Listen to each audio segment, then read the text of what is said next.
नमस्कार, मैं हूँ आस्था पुरी आपके साथ और आप सब देख रहे हैं नेशन वन।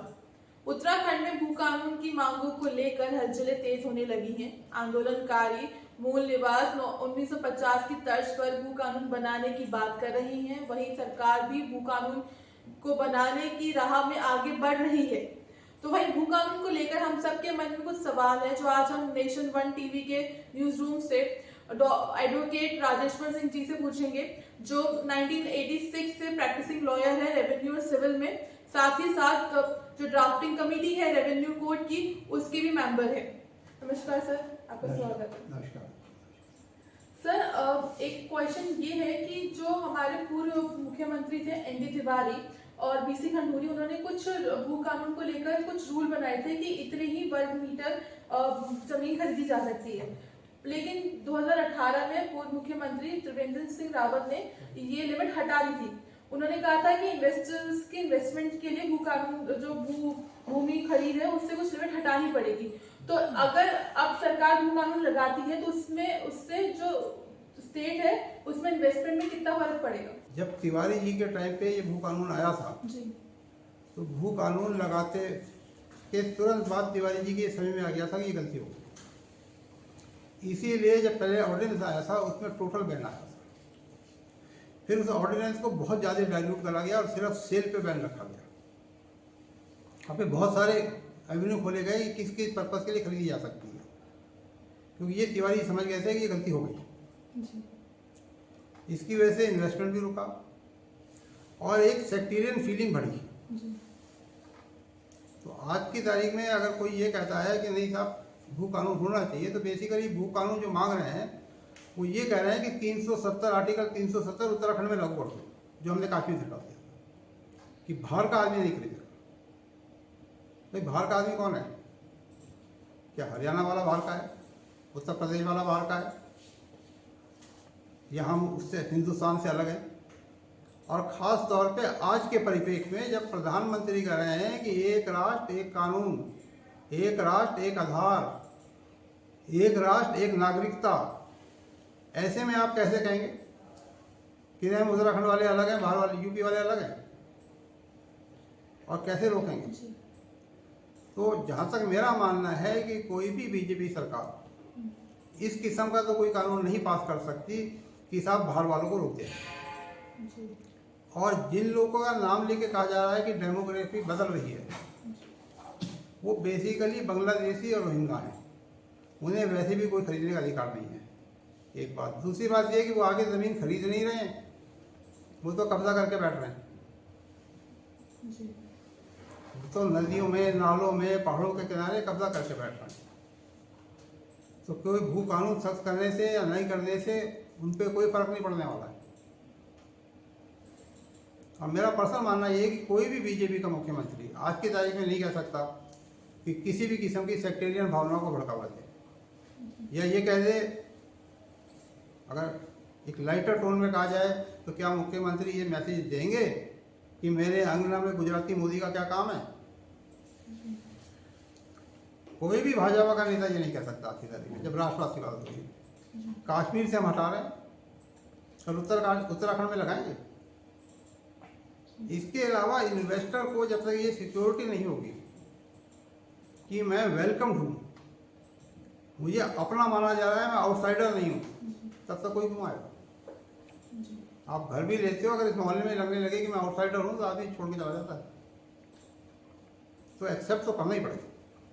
सर, जो आंदोलनकारी है वो चाह रहे हैं कि भू कानून मूल निवास 1950 की तर्ज पे बने और जो लोग 1950 से उत्तराखंड में रह रहे हैं उनको मूल निवासी माना जाए। लेकिन जो हाई कोर्ट है, उन्होंने 2012 में एक याचिका की सुनवाई में कहा था कि जो भी व्यक्ति 9 नवंबर 2000 से उत्तराखंड में रह रहा है वो मूल निवासी माना जाएगा। पहले तो मैं ये कंसेप्ट क्लियर कर दूं कि मूल निवासी तो सारे हिंदुस्तान का ही है। सिंगल डोमिसाइल, हिंदुस्तान का कॉन्स्टिट्यूशन डबल डोमिसाइल की परमिशन नहीं देता। तो यहाँ स्थायी निवासी तो हो सकता, मूल निवासी नहीं हो सकता। इससे स्थायी निवासी स्टेट गवर्नमेंट चाहे 15 साल करे, चाहे 10 साल करे, 50 साल, पर स्थायी निवासी फिर वो ही होगा अगर यहाँ का मूल रहने वाला आदमी कहीं बॉम्बे या कलकत्ता चला गया तो वो यहाँ का मूल निवासी नहीं होगा। यहाँ का मूल निवासी वही होगा जो 15 साल से 20 साल से यही रह रहा हो। जी। तो जो भी इस किस्म की डिमांड कर रहे हैं, मेरा अपना मानना है कि एक रेट्रोवेटिव थॉट है जो इस किस्म की सेक्टेरियन बात करती है। देखिए, क्लास 3 क्लास 4 में रिजर्वेशन, सर्विस का रिजर्वेशन लोकल को होना चाहिए, इसमें कहीं कोई डिस्प्यूट नहीं है। लोकल से मतलब ये है रेजिडेंट का, कि जो 5 साल से 10 साल से यहाँ रह रहा है उसी को क्लास 3 क्लास 4 की होनी चाहिए। और अगर आप मुझसे पूछें तो जिसे आप स्थायी निवासी कह रहे हैं वो जिला स्तर पर होना चाहिए। क्योंकि अगर टीरी में मास्टरों की भर्ती है और पिथौरागढ़ वाला आदमी आएगा तो फिर वो अभी चला जाएगा, तो पर्पस सॉल्व नहीं। तो जहाँ तक स्थायी निवासी बात करें, वो तो मेरे हिसाब से जिला स्तर पर होना चाहिए। पर मूल निवासी नहीं हो सकता हिंदुस्तान में, तो एक ही मूल निवासी होगा। और जहाँ तक जमीन खरीद बेच का सवाल है, जहाँ तक व्यापार करने का सवाल है, जहाँ तक आके बसने का सवाल है, ये तो कॉन्स्टिट्यूशन में गारंटी दी आ सकता है, जा सकता है। और इस किस्म की भावनाएं रखना, ये अपने में, अभी मोदी जी ने एक नई डेफिनेशन दिया। उन्होंने बताया कि एक क्लास है हमारे यहाँ जिसे हम कहते हैं अर्बन नक्सल। ये बेसिकली अर्बन नक्सल की सोच, जो इस किस्म की इस तरीके से समाज को बांट रही है, कभी क्षेत्रवाद पे, कभी जातवाद पे हिंदू समाज को बांटने की कोशिश कर रही है। ये उन लोगों की सोच है। और मेरा अपना मानना है कि कोई भी भाजपा की गवर्नमेंट इस किस्म की सोच को अपना नहीं सकती। सर, एक आंकड़े के अनुसार अभी एक उत्तराखंड में बताया जा रहा है कि पिछले 12 सालों में 17% एग्रीकल्चर लैंड खत्म हो गई है। तो भू कानून आने से क्या एग्रीकल्चर लैंड को प्रिजर्व करने में, बचाने में कोई मदद मिलेगी या नहीं? नहीं मैम, कोई मदद नहीं मिलेगी। भू कानून होने से एग्रीकल्चर लैंड और खत्म। जो कम हुई है उसका भी काम नहीं है। जब आप कहते हैं कि एग्रीकल्चर लैंड में 250 गज के टुकड़े बेचो, तो 250 गज में क्या एग्रीकल्चर हो रहा है? 250 गज को बढ़ा के 50 गज कर दो, तो इसमें क्या एग्रीकल्चर होगा? 50 गज एग्रीकल्चर तो बिकेगी। एग्रीकल्चर बचाना है तो एक ही तरीका है कि एग्रीकल्चर में कोई आए, पर एग्रीकल्चर ही होगा, उसका लैंड यूज कन्वर्ट नहीं होगा जब तक कि सरकार से स्पेशल परमिशन आने दी जाए। अब चाहे वो खेती यहाँ वाला करे चाहे बाहर वाला करे, पर खेती के जमीन पे खेती होगी अगर एग्रीकल्चर बचानी है तो। इस किस्म के भू कानून लाके कि सब 50 गज ही खरीदेगा, 50-25 गज नहीं खरीदेगा, इससे कोई एग्रीकल्चर नहीं बचेगी।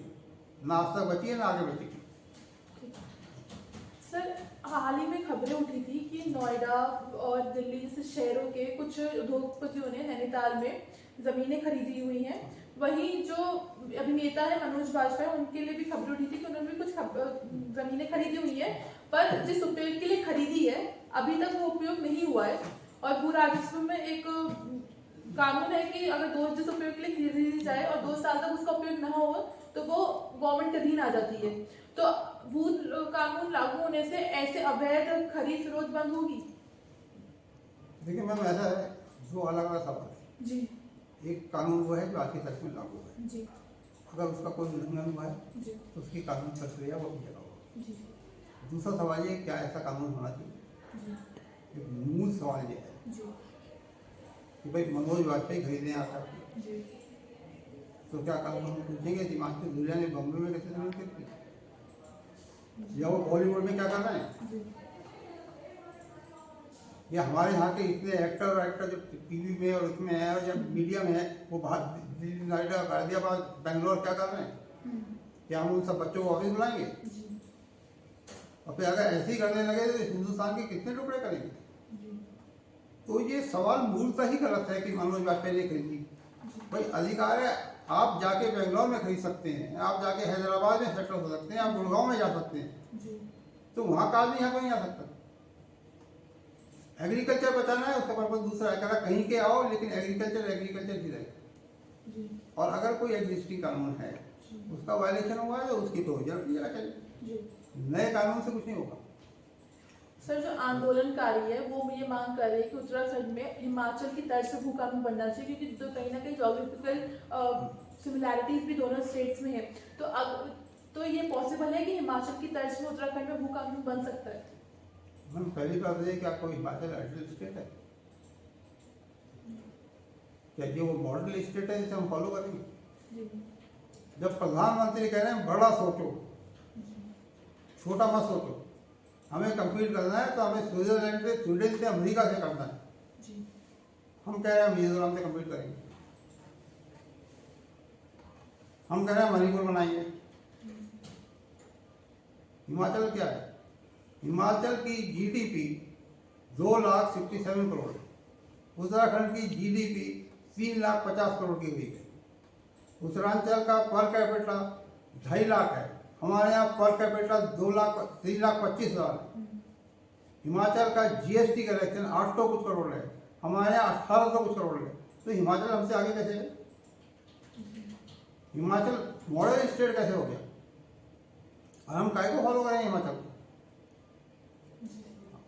सर, इस समय सरकार के पास भू कानून में भूमि खरीद पर रोक लगाने के अलावा कोई संशोधन प्रस्तावित है? हाँ मैम, ऐसा है, इस समय 2 किस्म के संशोधन हैं। एक तो ये जिसकी आप बात कर रहे थे, इस पे डॉक्टर पूर्व मुख्य सचिव सुभाष महाजन की रिपोर्ट, जी जिसके बारे में अभी मैंने सब आपको डिस्कस करके बता दिया। जी सर। एक और भू संशोधन प्रस्तावित है जो प्रधानमंत्री की डिजिटलाइजेशन और लैंड रिफॉर्म पॉलिसी के तहत है, जी जिसमें कहा गया है कि सारा लैंड रिकॉर्ड का सिस्टम जी मोस्ट मॉडर्न टेक्निक से होगा, जियो कोऑर्डिनेट के हिसाब से होगा, जी ठीक है ना जी। डिजिटल मैप होगा, सारे रिकॉर्ड डिजिटलाइज होंगे, जी सब वेबसाइट के ऊपर अवेलेबल होंगे। हाँ जी जो अपडेशन है वो ऑटोमेटिक होगा, जी इधर रजिस्ट्री होगी, उधर म्यूटेशन होगा। जी तो जो लोग धक्के खाते हैं म्यूटेशन के लिए तहसील के, वो सिस्टम खत्म होगा। जिसमें कहा गया है कि रेवेन्यू कोड का सिस्टम सब डिजिटलाइज फॉर्मेट में जाएगा, वीडियो कॉन्फ्रेंस से हियरिंग होगी, वीडियो कॉन्फ्रेंस से बयान होंगे, हाँ जी सब वेब पे अवेलेबल होगा, जिससे कि 6 से 7 महीने, साल भर के अंदर अंदर मुकदमे निपटे रेवेन्यू के। एक वो भी प्रस्तावित, जिसे हम कह रहे हैं यूनिफाइड रेवेन्यू कोड, कि सारे रेवेन्यू एक्ट, आज 7 से 8 रेवेन्यू एक्ट हैं जो उत्तराखंड में लागू हैं, जैसे zamindari abolition, urban area zamindari abolition, Jaunsar Bawar zamindari abolition, Garhwal Kumaon zamindari abolition, UP tenancy act, rural ceiling act, ऐसे कई सारे एक्ट लागू हैं। इन सबको कंबाइन करके एक में करा जाता है। तो एक वो संशोधन प्रस्तावित है, जो संशोधन जो प्रधानमंत्री जी की गाइडलाइंस हैं उसके हिसाब से बनाया गया। जी सर। अब ये सरकार के ऊपर है कि वो कौन सा वाला संशोधन, कौन सा भू कानून अपनाती है। धन्यवाद सर। तो ये आपने सुना कि एडवोकेट राजेश्वर सिंह जी का क्या कहना है भू कानून पर और भू कानून लागू होने पर। ऐसी देश विदेश की छोटी बड़ी खबरों के लिए देखते रहे नेशन वन।